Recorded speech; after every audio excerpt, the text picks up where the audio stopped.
Iniciamos en clave mediática para conocer la actualidad que hace noticia en América y el mundo. Un análisis de la realidad reflejada en los diarios, portales, en las redes sociales y también en los diversos y variados canales de comunicación. Vamos a empezar, como siempre, con las portadas. Esta de Página 12 que hace un reportaje, da cuenta de un reportaje especial y exclusivo de este diario argentino. Espionaje ilegal en Jujuy. En abierta violación de la ley, la justicia provincial ordenó infiltrar a las organizaciones sociales para individualizar a sus dirigentes y recabar todo tipo de información personal para después perseguirlos. Fue orquestado por los funcionarios más cercanos al gobernador Morales, que se lo aprecia en la fotografía.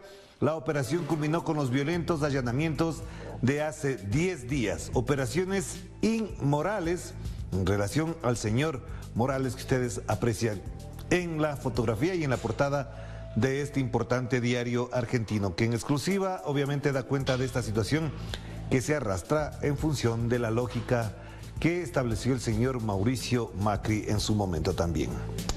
Pasamos al diario El Mercurio de Chile. Reforma para rebajar el quórum constitucional a 4-7 enfrenta a semana clave en el Senado, que tiene que efectivamente afrontar esta situación. Y acá se da cuenta del tema de la violencia que se vive en el sur de Chile, en la región de Los Ríos exactamente. Atentados afectan a 20 vehículos en Los Ríos, dice este diario chileno. Pero bueno, más información relevante no la encontramos aquí. Pasamos al diario El Universo del Ecuador.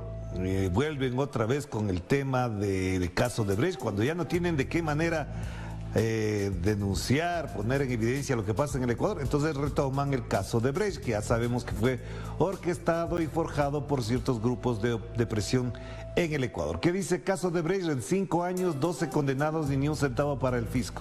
Ok, y 5 años. Y los casos de corrupción que se están denunciando en estos días, en estos tiempos, pues absolutamente nada.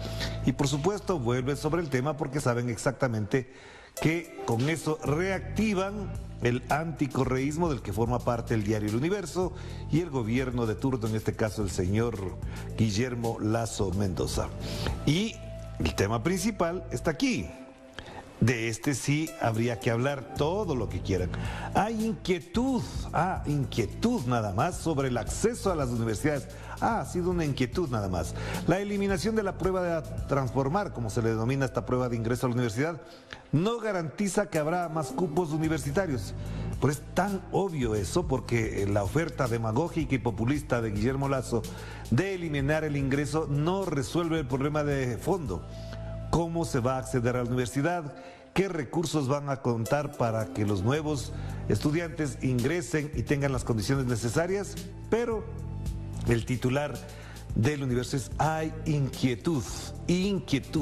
No hay ni malestar, ni hay incertidumbre, no, ha habido inquietud nada más. Lo que pasa es que no hay ya condiciones para que ingresen nuevos estudiantes a la universidad.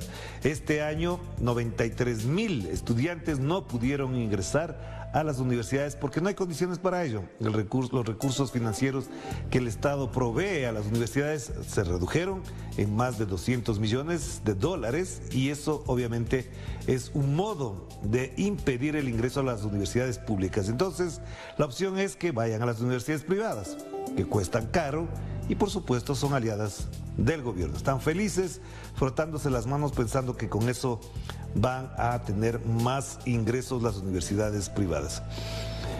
Pasemos mejor. El diario El País de España, a propósito de la ola de incendios, un brigadista, primera víctima mortal de la ola de incendios, no solamente en España, en algunos otros países también ocurren este tipo de acontecimientos. Pero el titular principal: la Unión Europea propone relajar el control de las emisiones contaminantes. La Comisión dispuesta a aceptar de forma temporal las subvenciones al carbón ante la crisis del gas ruso.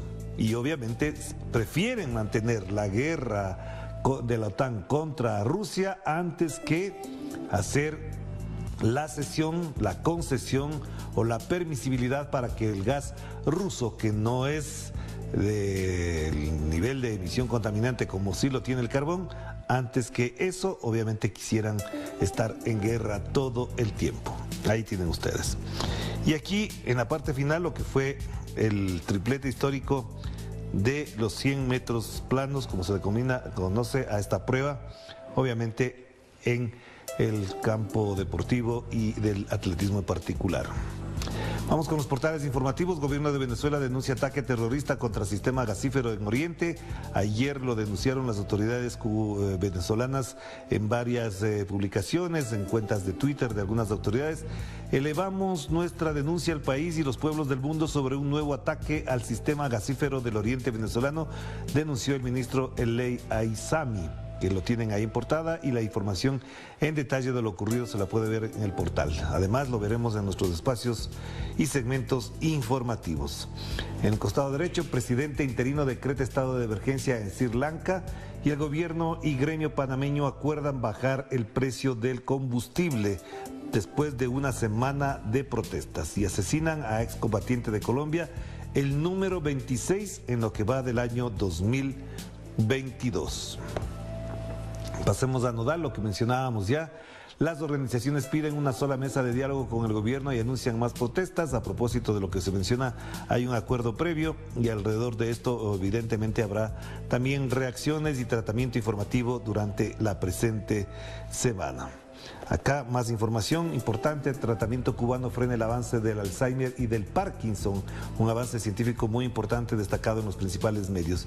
Debíamos haber tenido la portada de Granma para verlo, pero bueno, mañana lo veremos. Y acá las informaciones sobre Colombia, que adquiere cada día más presencia. No se olviden que este 7 de agosto se posesiona el presidente Gustavo Petro, y aquí va quedando el gabinete de Gustavo Petro a 3 semanas de su asunción, dice Nodal. Y en cambio, en el Perú, el Congreso aprobó un informe para acusar a Pedro Castillo por organización criminal, tráfico de influencias y concusión. Eso es lo que se menciona, ya sabemos, en esta lógica están desde el mismo momento en que ganó las elecciones, ni siquiera esperaron a que se posesionara y había todo un andamiaje para acusarlo. Pero bueno, que sea la justicia, ojalá bien plantada y neutral, por último, quien determine cualquier responsabilidad. Y vamos cerrando con la agencia EFE. Aquí la vemos ahí. Biden y el votante demócrata terminan su luna de miel a meses de los comicios. La inflación, la pandemia y la falta de contundencia a la hora de tocar temas como el aborto han dado el toque final a la luna de miel entre el presidente de Estados Unidos, Joe Biden, y parte del electorado demócrata a meses de las elecciones de medio mandato, donde los progresistas se juegan el control del Congreso. Los progresistas, pues no sé. Habría que pensar 2 veces antes de denominar los progresistas a quienes siguen a Joe Biden. Más información de orden latinoamericana, lo tienen ahí.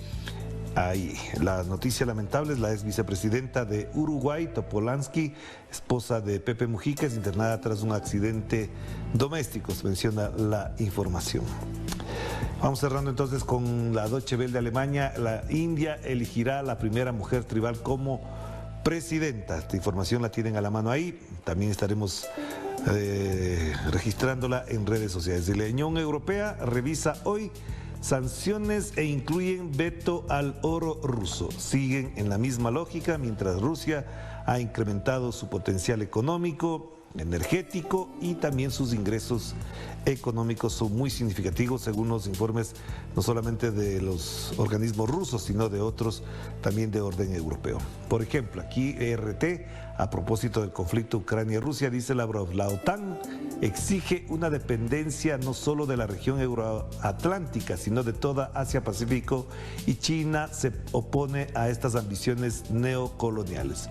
Repito, el canciller ruso Lavrov dice: OTAN exige una dependencia no solo de la región euroatlántica, sino de toda Asia y Pacífico, que es lo que está en la práctica ocurriendo con la presión diplomática y militar, y China, por supuesto, se opone a estas ambiciones neocoloniales.